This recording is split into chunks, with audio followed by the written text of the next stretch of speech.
আজকে আমি একটা নতুন পদ্ধতিতে পুরো চাটা বানাচ্ছি, আর সেটাই দেখো তোমাদেরকে আমি দেখাচ্ছি।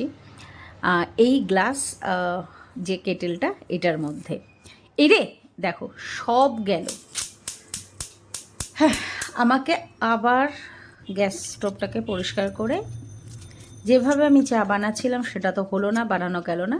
এবার যে ওর মধ্যে যে কাপটা দেওয়া থাকে, যেটার মধ্যে চায়ের সব কিছু রেখেছিলাম, সেটার মধ্যে তো হলো না। দেন ঢেলেই আমাকে ছাঁকনি দিয়ে যেভাবে নর্মালি চা বানাই সেভাবে বানাতে হলো। এবার গল্পটা বলছি। এইবার তোমাদের মেন গল্পটা বলি। এতক্ষণ তোমরা ভিডিওতে দেখলে আমি একটা কাচের পটের মধ্যে, ফ্লাক্সের মধ্যে চা বানাচ্ছিলাম, এবং সেটা বানাতে গিয়ে একাকার কাণ্ড হলো। দুধ পড়ে গিয়ে বিচ্ছিরি অবস্থা। তো বিষয়টা কি এবার আমি বলি। আমি একটা প্রোডাক্ট, ওই যে কাচের পটটা, ওই প্রোডাক্টটা শ্যুট করছিলাম। প্রোডাক্টটা শ্যুট করেছিলাম বলতে, প্রোডাক্টটা কীরকম কী বিষয় সেই পর্যন্ত একটা শ্যুট করার ছিল, সেটা আমি করেছি। দেন প্রোডাক্টটা আমি ভাবলাম তাহলে একবার ইউজ করে সেটা কীরকম হয়, নিজে একটা এক্সপিরিয়েন্স নিই প্রোডাক্টটা কেমন। তো ওই এক্সপিরিয়েন্সটা নিতে গিয়ে ওই বিচ্ছিরি অবস্থাটা হলো। এবং এটার পরে আমি যেটা বুঝলাম সেটা হচ্ছে, চার পটটা এমনি ভালো, খারাপ নয়, জিনিসটা ভালো, কিন্তু ওটাতে যদি দুধ চা করতে যাওয়া হয় তাহলে বিশাল বড় একটা প্রবলেম হবে। কি প্রবলেম? তার কারণ হচ্ছে ওটা দুধ চায়ের মতো কন্ডিশনেই নয়।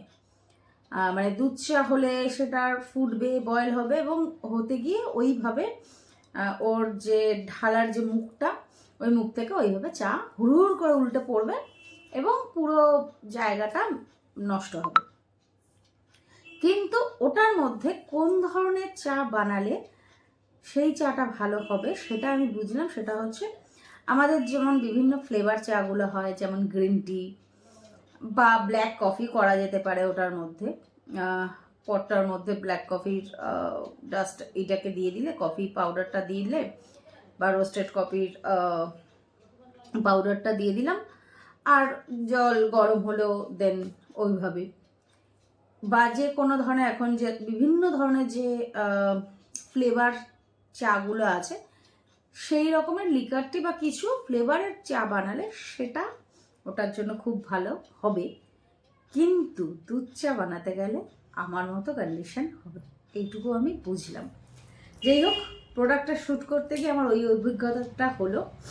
তো সেই কারণে আমি ভাবলাম তোমাদের সাথে এটা একটু শেয়ার করি, যে কি বিষয় হলো কি না হলো। তো যাই হোক, এটাই ছিল মেন ব্যাপার।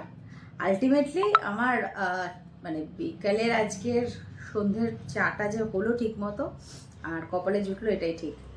কারণ যেরকম কাণ্ড হয়েছিল সব দুধটা গেল।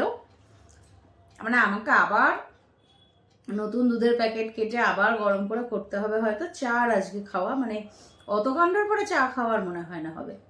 তো আলটিমেটলি দেখলাম না, সেটা হয়নি, বাঁচিয়ে নিতে পেরেছিলাম। তো চলো, এই হচ্ছে মেন কাণ্ড কারখানা। এবার তোমরা বুঝেই গেছো যে, যাই হোক, গল্প করতে আমার বিস্কুটটাই ভেঙে গেল। কি হয়েছিল মেন বিষয়টা।